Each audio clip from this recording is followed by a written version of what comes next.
Добро пожаловать на бивак, здесь рады всем. С вами завхоз Лена, и в преддверии этих новогодних праздников хочу поделиться с вами рецептом рождественского торта рулета полено.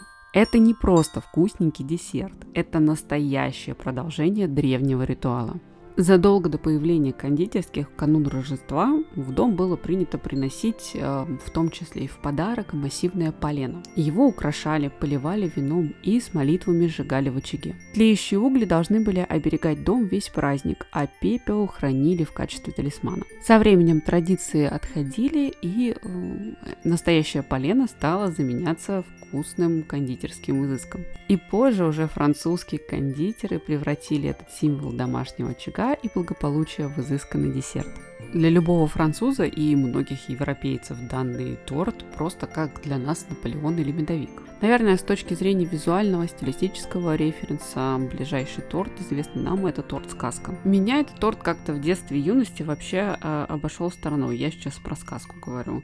И у меня есть какое-то зашоренное, судя по всему, представление, что это не какой-то популярный торт, и его мало кто любит. Если вы любите этот торт, напишите, пожалуйста, в комментариях, и чем он вам конкретно нравится, потому что я лично подумаю научиться еще готовить и торт-сказка. Все-таки хочется быть ближе к истокам, а не вот это вот все европейское, пусть и вкусное готовить. У этого рецепта будет четкая структура. Сначала бисквит, затем крем, затем приготовление декора и, соответственно, сборка и декорирование.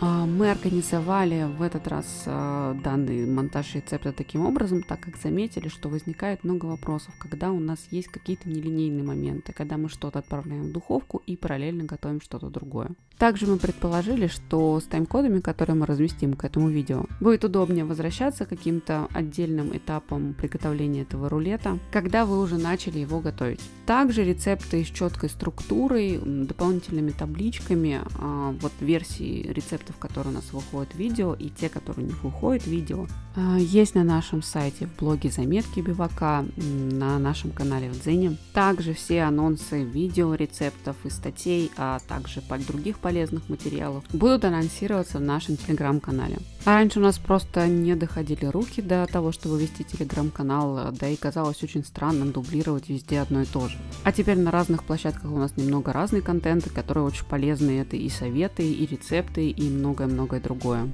Поэтому приглашаю вас подписаться на наш телеграм-канал. Все, не буду затягивать, переходим к рецепту. Начинаем приготовление торта, соответственно, с бисквита для самого рулета. В качестве формы я использую небольшой коврик и обязательно его изначально промазываю растительным маслом. Но также можно использовать просто противень и застелить его пергаментной бумагой. Лучше, если она будет силиконизированная. Так что, принимая этот факт, учтите, что у меня в видео половина порции, так как у меня небольшой силиконовый коврик. А полная порция, указанная под видео, рассчитана как раз на среднестатистический противень. Разбиваем яйца, не разделяя желтки от белков, и начинаем взбивать миксером, постепенно добавляя понемногу сахар. Наша задача взбить настолько максимально пышно, насколько мы можем, но не до состояния прям совсем вот пиков, знаете. Хотя желток с белком достаточно сложно взбить до пиков, поэтому я не думаю, что у нас случится у кого-то такая оказия.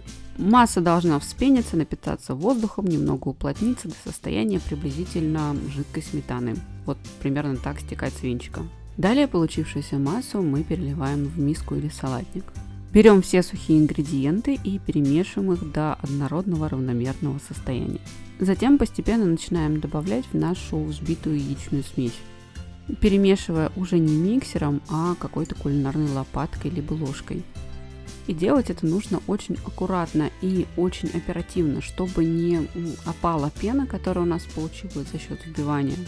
И также не обвивалась та пена, которая начнет происходить в процессе реакции, потому что в рецепте достаточно много разрыхлителя.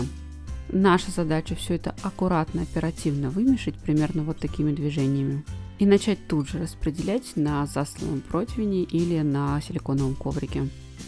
Важно, к этому моменту духовка уже должна быть разогрета. Аккуратно разравниваем поверхность теста по коврику либо противню и отправляем в духовку запекаться на 200 градусах Самое главное, что нужно понимать, что такой бисквит очень быстро готовится. И если мы берем мой маленький, они вообще у меня выпекаются за 8-10 минут. Если мы говорим про полную порцию и про противень, то там, конечно, время повышается. Но опять-таки до 12-15.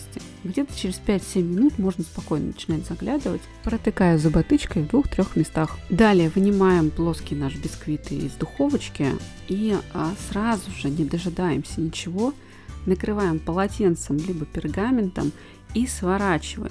Сворачиваем вместе с силиконовым ковриком, либо с пергаментом, который у вас есть внизу. И в таком состоянии отправляем остывать. Если у вас силиконовый коврик, то ничего больше не делаем. И если у вас пергамент, то желательно дополнительно завернуть в полиэтиленовый пакет, но оставив боковушки открытыми, чтобы он не запотел. В таком состоянии он должен остыть и при этом не засохнуть. Если он очень тонкий, риск того, что он засохнет на воздухе, из него выйдут вся оставшаяся влага, он очень велик. Поэтому его нужно остужать в свернутом виде и дополнительно вот это вот выход пара, да, и влажности из него замедлить. И по части бисквита у нас уже все. Сейчас будем переходить к крему.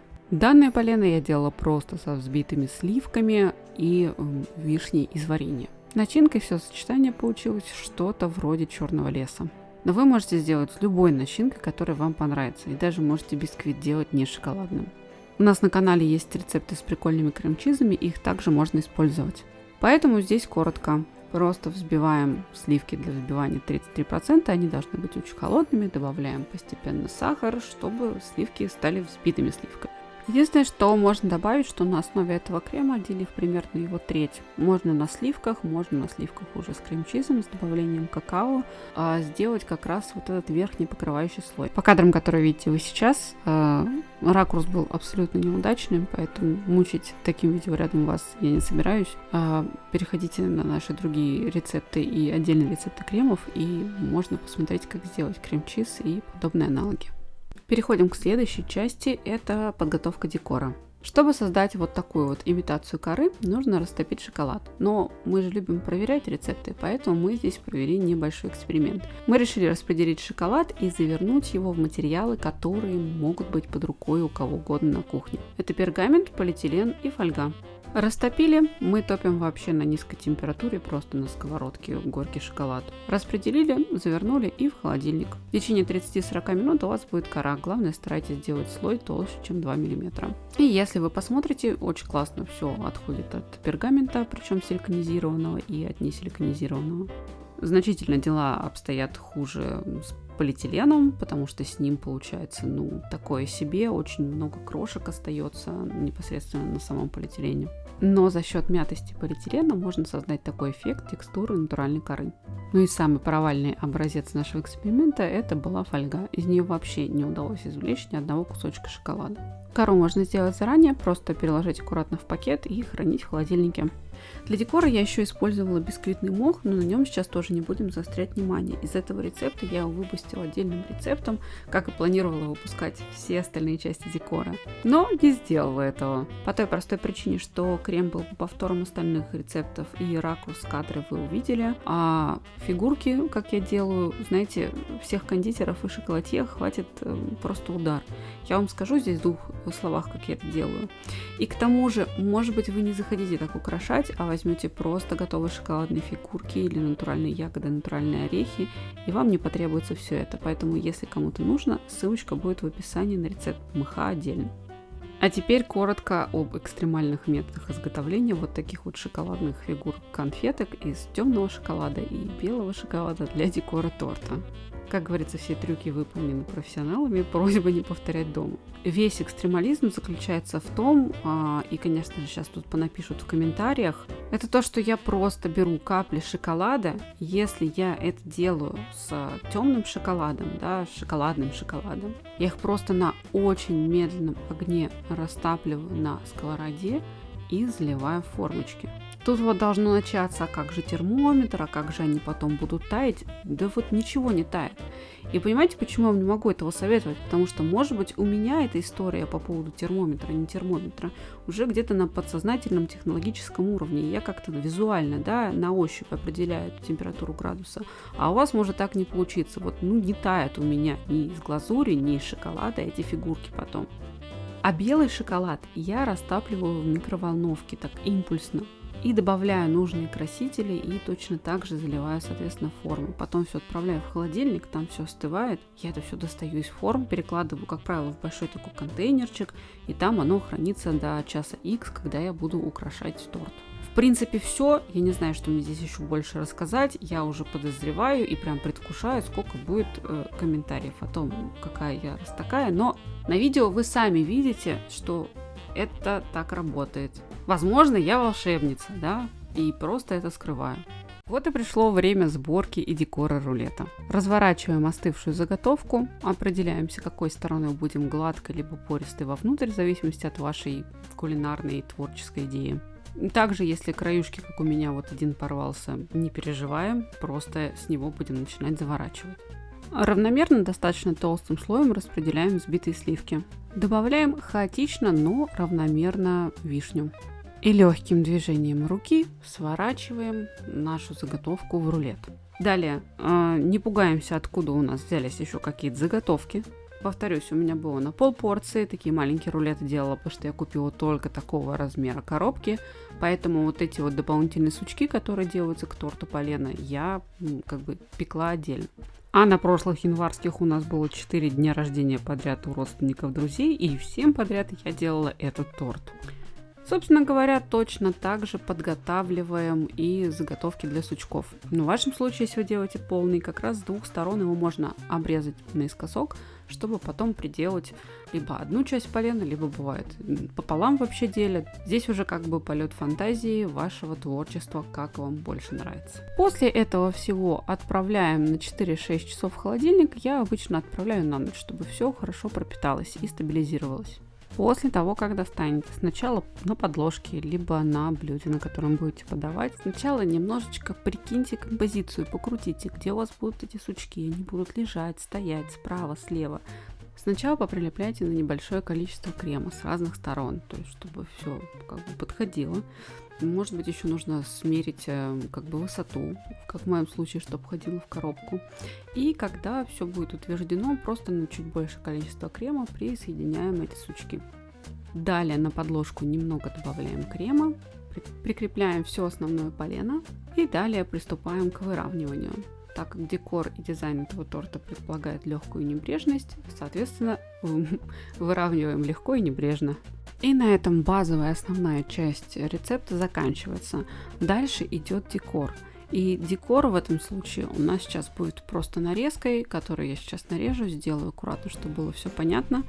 Так как было очень много материалов, это, наверное, самый длинный ролик на нашем канале, поэтому сейчас какие-то главные моменты по декору я нарежу в удобную подборку. Она сейчас идет и проследует дальше, и, собственно говоря, можно будет посмотреть на какие-то детали, которые заинтересуют. А я пока что в формате краткой справочки за 20-30 секунд расскажу, что планируется происходить на биваке. Как я говорила в начале видео, мы раньше не вели наш ТГ.